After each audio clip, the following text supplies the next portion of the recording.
ដំណាក់កាលទី2គឺការហើម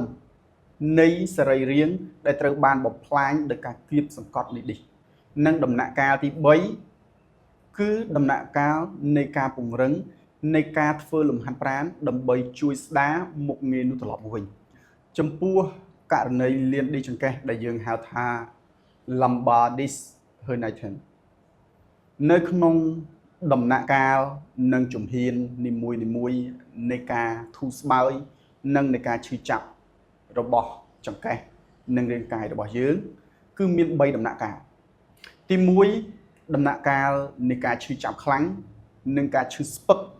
ចាក់មកជើងតាមឡាញដែលឌីនោះត្រូវបានគៀបសង្កត់ដំណាក់កាលទី2គឺការហើមនៃសរីរាង្គដែលត្រូវបានបំផ្លាញដោយការគៀបសង្កត់នេះនិងដំណាក់កាលទី3គឺដំណាក់កាលនៃការពង្រឹងនៃការធ្វើលំហាត់ប្រាណដើម្បីជួយស្ដារមុខងារនោះត្រឡប់មកវិញក៏ប៉ុន្តែត្រូវចំណាយពេលយ៉ាងហោចណាស់បាទយ៉ាងហោចណាស់ពី4ទៅ6សប្តាហ៍ពី6សប្តាហ៍ទៅ12សប្តាហ៍ឬក៏អាចយូរជាងនេះតាមស្ថានភាពជាក់ស្ដែងនៃការឈឺរបស់អ្នកជំងឺនីមួយៗចំពោះដំណាក់កាលនៃការឈឺចាប់ខ្លាំងពីសប្តាហ៍ទី1ទៅដល់សប្តាហ៍ទី2គឺធ្វើយ៉ាងម៉េចត្រូវគ្រប់គ្រងការឈឺចាប់របស់យើងឲ្យបានមិនថាធ្វើតាមវិធីណាទេការលេបថ្នាំការសម្រាកឲ្យបានត្រឹមត្រូវការធ្វើលំហាត់ប្រាណសណ្ដកតិចតិចដើម្បីបន្ថយនៃការឈឺចាប់គឺជាវិធីសាស្ត្រនិងការរួមបញ្ចូលគ្នា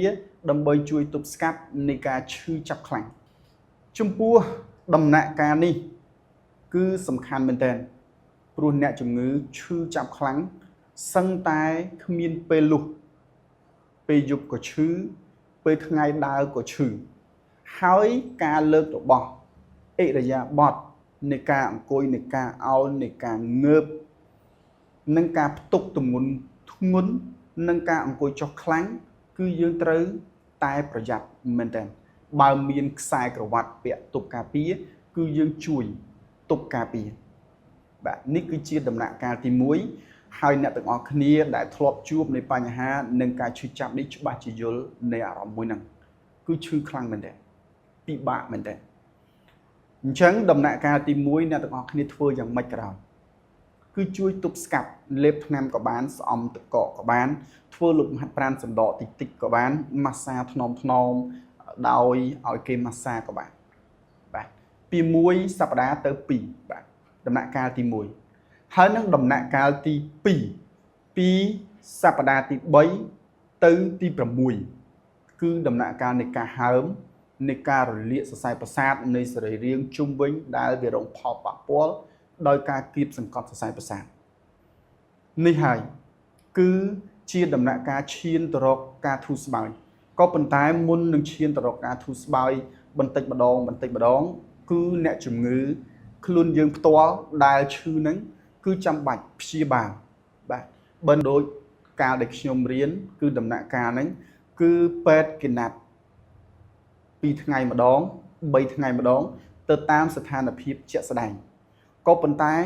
ខ្ញុំយល់នៅស្រុកខ្មែរយើងគឺត្រូវការចំណាយច្រើនវិទ្យាសាស្ត្រការជឿនលឿននៃផ្នែកព្យាបាលដោយចលនាហ្នឹងគឺនៅក្រោយគេឆ្ងាយដូច្នេះហើយការចំណាយទៅលើការព្យាបាលដូចដែលខ្ញុំនិយាយ2ថ្ងៃទៅម្ដង3ថ្ងៃទៅម្ដងចំពោះគ្នាយើងដែលមិនសូវមានធនធានគឺពិបាកទៅតាមការណាត់ដូច្នេះការថ្នមខ្លួនការធ្វើលំហាត់ប្រាណការកុំឲ្យការគៀបសង្កត់ខ្លាំងនៅដំណាក់កាលទី1ហ្នឹងគឺជារឿងចាំបាច់ចូលដល់ដំណាក់កាលទី2ហ្នឹងគឺការហើមដូចដែលរលាកបាទដូចដែលវាត្រូវបានរលាកហើយវាហើមខ្លាំងវាឈឺចាប់ខ្លាំងគឺនៅតែមិនអាចទៅធ្វើការធ្ងន់អីបានដដែលដំណាក់កាលទី2នៃការឈឺចាប់ថមថយខ្លះប៉ុន្តែនៅមានការហើមនៅមានការក្តៅនៃសរីរាង្គរបស់យើងលំហាត់ប្រាណដើម្បីឲ្យសាច់ដុំនឹងធ្វើការឲ្យសាច់ដុំនឹងសកម្មខ្លះជាជាងការឈឺខ្លាំងនៅពេលដែលយើងវិខ្លួនហើយយើងប្រឹងទប់គឺជាលំហាត់ប្រាណដែលយើងត្រូវតែធ្វើជាប់ជាប្រចាំ បាទជាប់ជាប្រចាំដើម្បីឲ្យមុខងារសាច់ដុំដែលអសកម្មនឹងវាត្រឡប់មកធ្វើការដូចនេះលំហាត់ប្រាណខ្លះៗដែលខ្ញុំដាក់ slide ឲ្យអ្នកទាំងអស់គ្នាមើលអ្នកទាំងអស់គ្នាអាចអនុវត្តបានដោយខ្លួនឯងនៅឯផ្ទះហើយនៅដំណាក់កាលទី3ពីសប្តាហ៍ទី6ទៅទី12គឺត្រូវមានកម្មវិធីលំហាត់ប្រាណឬក៏លំហាត់ប្រាណណាខ្លះដែលយើងអាចយល់ដែលយើងអាចចេះដើម្បីជួយទប់លំនឹងដំណាក់កាលទី3គឺលំហាត់ប្រាណគឺជួយទប់លំនឹងលំហាត់ប្រាណលំនឹងឧទាហរណ៍ថាការពង្រឹងសាច់ដុំខ្លះការធ្វើឲ្យសាច់ដុំនឹងមានតុល្យភាពខ្លះឲ្យរាងកាយយើងនឹងត្រឡប់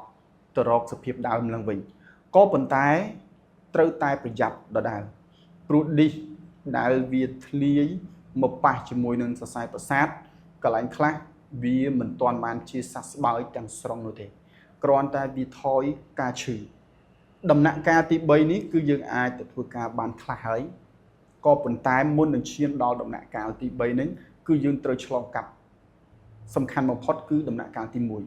1សំខាន់បំផុតគឺគ្រប់គ្រងការឈឺចាប់សំខាន់បំផុតឲ្យតែឆ្លងកាត់ការឈឺចាប់ដំណាក់កាលសប្តាហ៍ទី1ទៅទី2ទី3ចូលទី4បានហើយ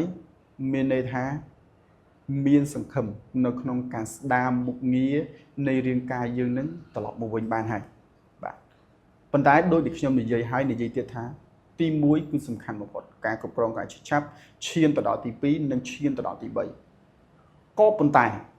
នៅក្នុងករណីនៃការឈឺខ្លាំងឧទាហរណ៍ថាស្ពឹកខ្លាំងបាត់បង់ការបញ្ជានោមបត់ជើងធំ